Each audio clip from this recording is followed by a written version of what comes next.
कहते हैं दिल्ली दिल बरों की है, दिल जलों की है। कहते तो ये भी हैं कि दिल्ली दिल फरेबों की भी है। और लकी यानी कि लक्ष्मण लाल अग्रवाल में ये सारे गुण मौजूद थे। लोग उसकी शक्ल को देखकर ही कह देते थे, अबे दिल्ली से हो क्या?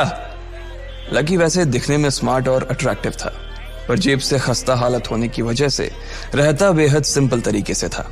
शर्ट का रंग उड़ा हुआ और पैंट से पैबंद जुड़ा हुआ।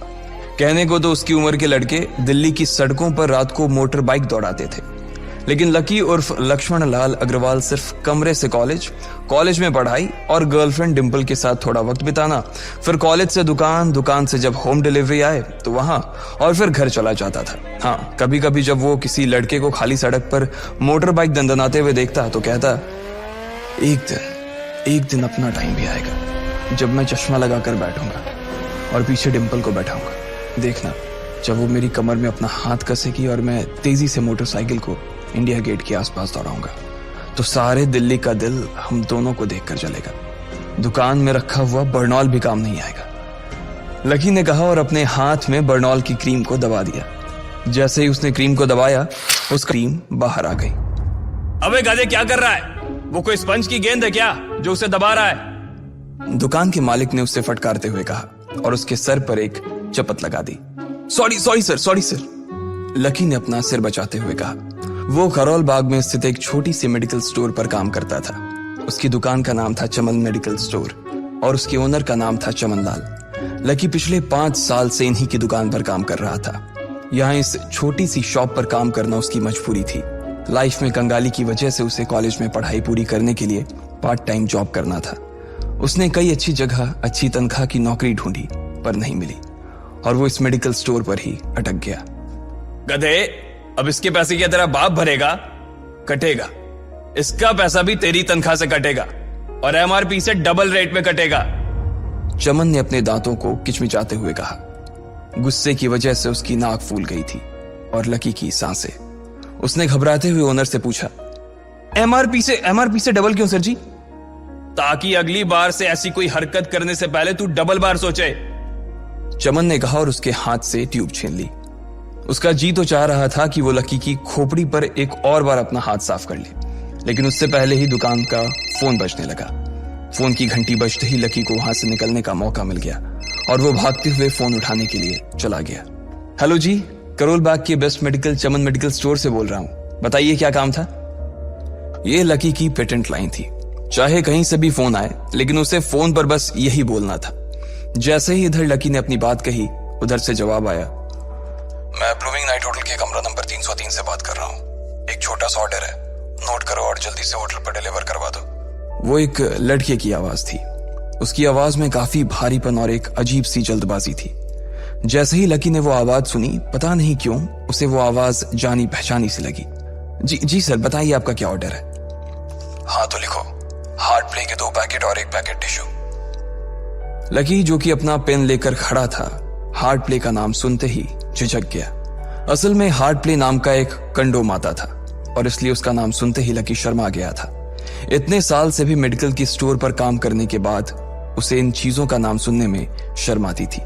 हेलो भाई, लिखा कि नहीं लिखा? उस आदमी ने फिर से लकी से पूछा। जी सर, लिख लिया सर, लिख लिया। लकी ने खिसिया कर हंसते हुए कहा। लिख लिया तो फिर लेकर निकल, उस लड़के ने कहा। उसकी आवाज सुनकर ना जाने ऐसा क्यों लग रहा था कि वो बहुत बड़ा आदमी था। जी सर, लेकिन सर बाहर तो बारिश हो रही है, लकी ने कहा। उसने देखा कि बाहर बहुत तेज बारिश हो रही थी। उनकी दुकान के सामने पानी भर गया था और तेज हवाओं की वजह से चमन मेडिकल स्टोर का बोर्ड भी गिर गया था। लकी को लग रहा था कि वो इतनी तेज बारिश में अभी एकदम से तो नहीं निकल पाएगा, तो उसने उस लड़के को समझाते हुए कहा, सर मैं ऑर्डर तो ले आऊंगा पर थोड़ा टाइम लग जाएगा, बारिश थोड़ी थम जाए आप। इससे पहले कि वो कुछ आगे बोल पाता, फोन पर लड़का बोल पड़ा। तुम्हारे मालिक को पता है कि तुम मल्होत्रा जी के लड़के को मना कर रहे हो? हाँ पता है, बारिश हो रही है, इसलिए सारा सामान अच्छे से थैली में पैक करके लाना और लेट नहीं होना चाहिए, समझे? उस लड़के ने कहा और इससे पहले कि लकी आगे कुछ कह पाता, उसने फोन काट दिया। उधर से लकी के दुकान का ओनर उसे घूर कर देखा जा रहा था। लकी के हाथ में पेन और पेपर देखकर ही वो समझ गया था कि उसके पास कोई ऑर्डर आया था। आज वैसे भी इतनी बरसात होने की वजह से सुबह से इक्का दुक्का ग्राहक ही दुकान पर आए थे। ऐसे में उसकी दुकान का मालिक एक भी ऑर्डर को छोड़ना नहीं चाहता था। वो लकी को देख रहा था और लकी बारिश की ओर देख रहा था। बारिश का बहाना नहीं चलेगा, जाना पड़ेगा, चमन लाल ने कहा। मैं बहाना नहीं कर रहा सर, थोड़ी बारिश धीमी हो जाए तो मैं चला जाऊंगा। अभी आप खुद ही देखिए कितनी तेज बारिश है। वो पता नहीं कोई मिस्टर मल्होत्रा का कोई बेटा कुछ ज्यादा ही जल्दी में था। मैं साइकिल से तो पहुंच नहीं पाऊंगा इतनी जल्दी। लकी ने उनकी ओर देखते हुए कहा। क्या कहा?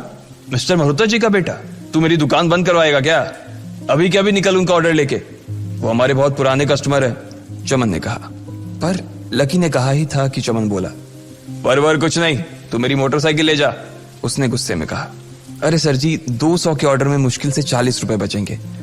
इससे 3 गुने का तो पेट्रोल ही लग जाएगा, और अगर गाड़ी रास्ते में बंद हो गई तो अलग से खर्चा, लकी ने समझाते हुए कहा। वो जानता था कि उसका मालिक इन सब बातों पर ध्यान नहीं देने वाला।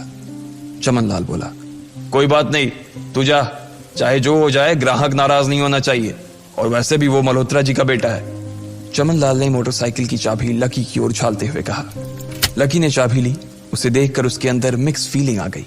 एक तो वो बहुत खुश हुआ कि बड़े दिनों बाद बाइक चलाने को मिलेगी, पर वहीं दूसरी तरफ दुखी इसलिए हुआ कि बाइक मिली भी तो ऐसी तेज बारिश में, अगर खराब हो गई तो इसकी चपत भी उसके सिर पर ही पड़ेगी। वो मुंह लटकाकर रेनकोट और हेलमेट पहनते हुए वहां से निकल गया। बाहर आकर बाइक को देखा तो लकी ने मन में सोचा, चलो ठीक है, जो होगा देखा जाएगा, कम से कम बाइक तो चलाने को मिल रही है। दरअसल लकी इतने साल काम करने के बाद भी अपने लिए एक मोटरसाइकिल नहीं ले पाया था। लकी की तनख्वाह ही इतनी भर थी कि सिर्फ उसके कमरे का किराया, उसकी साइकिल में डालने वाली हवा का खर्च, बिजली पानी का बिल और डिम्पल के साथ महीने में 1-2 बार बाहर खाने का खर्चा ही निकल पाता था। उसे डिम्पल की कही बात अक्सर याद आती थी। लकी, अगर अगले 2 महीने में तूने बाइक नहीं खरीदी ना तो मैं तेरे से ब्रेकअप कर लूंगी, देखना।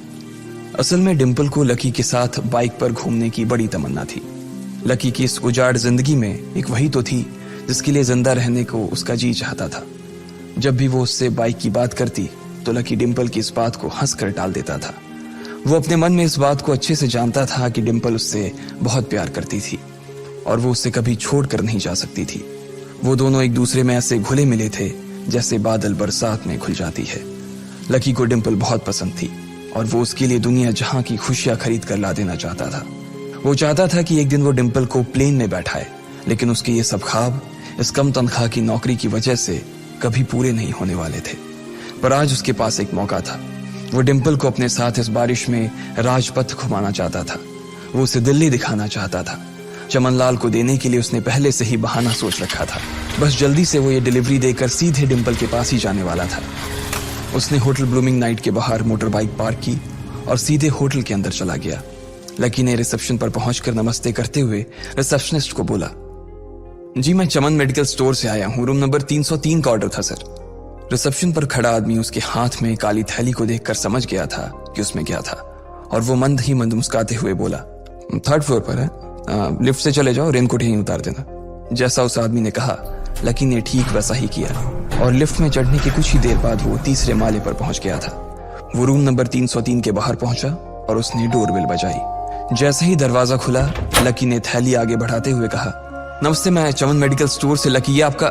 इससे पहले कि लकी आगे कुछ कह पाता उसकी आंखें फटी की फटी रह गई थी। उसने अपने सामने जो देखा उसके बाद उसे ऐसा लगा कि बंद छत के नीचे भी उसके ऊपर आसमान से आकर एक जोरदार बिजली गिर गई थी। उसके सामने एक लड़की खड़ी थी। वो लड़की और कोई नहीं बल्कि उसकी गर्लफ्रेंड डिम्पल ही थी। उसने एक पर्पल कलर का नाइट गाउन पहन रखा था। उसके काले घने बाल गीले थे और उसने उन्हें अपने कंधे पर फैला रखा था। उसकी खुशबू से ही ये चीज साफ पता चल रही थी कि वो अभी अभी नहा कर आई थी। डिम्पल, तुम यहाँ क्या कर रही हो? लकी को अपनी आंखों पर विश्वास ही नहीं हो रहा था।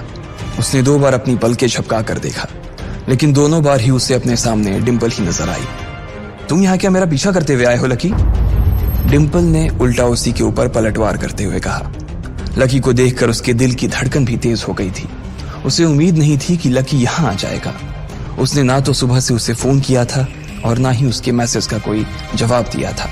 वो अपने मन में सोचकर बैठी थी कि वो अगले दिन खुद ही उससे मिलकर बोल देगी कि उसकी तबीयत खराब थी। डिम्पल बेबी, क्या हो गया? किससे बात कर रही हो? अचानक से एक गबरू जवान सा लड़का दरवाजे के पास आकर खड़ा हो गया था। उसने बनियान पहन रखी थी। लकी उसे पहचान गया था। साले राहुल के बच्चे, तेरी हिम्मत कैसे हुई मेरी डिम्पल को हाथ लगाने की?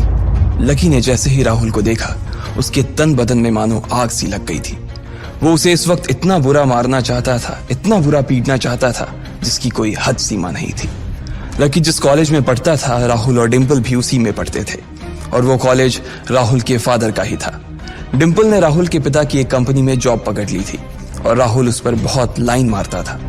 लकी ने 1-2 बार डिंपल को उससे दूर रहने के लिए भी कहा, लेकिन डिंपल ने उसे यह कहकर टाल दिया था कि वो सिर्फ अच्छे दोस्त थे। आज भी इससे पहले कि वो आगे बढ़ता, डिंपल उन दोनों के बीच आ गई। रुक जाओ, डिंपल ने गुस्से में कहा और लकी के सीने पर हाथ रखकर उसे रोक दिया। लकी लंबी सांसें ले रहा था और कुछ ही सांसों के बाद उसका गुस्सा शांत हो गया। अब डिंपल के पास भी छुपाने के लिए कुछ नहीं था, इसलिए उसने लकी से कहा, लकी, आज से तुम्हारा और मेरा ब्रेकअप। ब्रेकअप? लकी के पैरों के नीचे से जमीन खिसक गई थी। उसकी आंखें नम हो गईं। लकी को उसकी बातों पर विश्वास नहीं हो रहा था। उसने डिंपल की ओर देखा और बोला, डिंपल, हम पिछले 1 साल से एक दूसरे के साथ हैं और तुम हो कि मुझसे ब्रेकअप करना चाहती हो? अरे मैं तो तुम्हारे लिए नई बाइक लेने वाला था। चल रहने दे, आज ही याद आई है तुझे बाइक की। अरे तेरे पास मुझे बाहर घुमाने के लिए, खिलाने पिलाने के लिए पैसे तो है नहीं, तू कहां से लेगा बाइक? और अगर ले भी लेगा तो उसमें पेट्रोल कहां से डलवाएगा? तेरी 8,000 रुपए महीने की नौकरी, उसमें होगा ये सब? लोग हंसते हैं मेरे ऊपर जब मैं सरोजनी में तेरे साथ घूमती हूँ। मैं ऐसी लाइफ नहीं जीना चाहती लकी। मैं तेरी तरह गरीब नहीं रहना चाहती। तूने मुझे फंसाया था, उल्लू बनाया था तूने मुझे, इसलिए मैंने राहुल से मैचअप कर लिया है। आज से यही मेरा बॉयफ्रेंड है। डिंपल ने गुस्से में कहा। अच्छा, तो बेबी ये है तुम्हारा वो बेकार सा एक्स बॉयफ्रेंड? राहुल ने पूछा और डिंपल के बगल में आकर खड़ा हो गया। फिर उसने लकी के हाथ से थैली उठाई और उसमें से हार्ड प्ले का पैकेट निकालकर उसे चिढ़ाने के लिए उसे हवा में लहराने लगा। बाप रे, इससे बदकिस्मत इंसान इस दुनिया में और कौन होगा? राहुल ने उसकी टांग खींचते हुए कहा। लकी के पास उसकी बात का कोई जवाब नहीं था। उसने गुस्से से डिंपल की ओर देखा और अपनी हाथों की मुट्ठी भींच ली। फिर वो वहां से निकल गया। अबे पैसे तो ले जा, सब कुछ फ्री में देता जाएगा क्या? राहुल ने जोर से ठहाके लगाते हुए कहा, लेकिन लकी बिना उसकी बात सुनते ही निकल गया। उसके दिमाग में डिंपल के कहे शब्द गूंज रहे थे। उसने कभी सपने में नहीं सोचा था कि डिंपल उसके साथ कुछ ऐसा भी कर सकती थी। जिस इंसान के लिए वो इतना कुछ करना चाह रहा था, उसे उसकी कोई कदर ही नहीं थी। लकी इतना हताश हो गया था कि बुरी तरह से रोने लगा। इस बार वो लिफ्ट से नहीं बल्कि सीढ़ियों से नीचे उतरा और एक ही एक सीढ़ी उतरने के साथ उसके आंसू आंखों से छलकते जा रहे थे। जब उसकी आवाज सुनकर कुछ लोग अपने कमरे से बाहर आए तो लकी ने तुरंत अपने आंसू पोंछे और तेजी से वहां से भाग गया। उसे जिंदगी में पहली बार प्यार हुआ था और पैसों की कमी की वजह से ना सिर्फ उसका प्यार बल्कि उसकी पूरी जिंदगी बर्बाद हो गई थी। लकी जैसे ही बाहर आया तो उसने देखा कि बाहर अंधेरा हो गया था। आसमान में तेज बिजली कड़की और बारिश जो थमी थी एकाएक फिर से झमाझम बरसने लगी। ये देख लकी के थमे हुए आंसू एक बार फिर से छलक गए। उसका दिल बुरी तरह से टूट चुका था, लेकिन उसे इस बात की खुशी भी हो रही थी। आखिर आज उसे डिंपल का असली चेहरा नजर आ गया था। वो तो उसके साथ घर बसाने की सोच रहा था, लेकिन अच्छा हुआ कि उसने पहले ही उसका घर बर्बाद होने से बचा लिया। लकी को दुख तो बहुत हो रहा था, पर उसे यह भी लग रहा था कि उसे आगे चलकर यही दुख उसे खुशी देने वाला था। लेकिन एक चीज थी जो लकी को परेशान कर रही थी, वो थी उसकी माली हालत। उसकी जेब इतनी तंग थी कि उसे फटी हुई जेब की पैंट पहनकर घूमना पड़ता था। कभी कभी तो लकी सिर्फ रोटी खाकर दिन काट लेता था। वो कब से कोशिश कर रहा था कि कोई अच्छा काम पकड़ सके, लेकिन उसे कोई काम देने को राजी नहीं था। उसने टूटे हुए दिल को दिलासा देते हुए मन में सोचा कि डिंपल पर खर्च होने वाले पैसे बच जाने से शायद उसके हालत सुधर जाएंगे, पर फिर भी वो रातों रात रईस नहीं हो जाने वाला था। उसने ऊपर आसमान की ओर देखा और जोर से चिल्लाया, अगर इतना ही अनलकी बनाना था तो फिर नाम लकी क्यों रखा भगवान? वो जितनी जोर से चिल्ला सकता था उतनी जोर से चिल्लाया।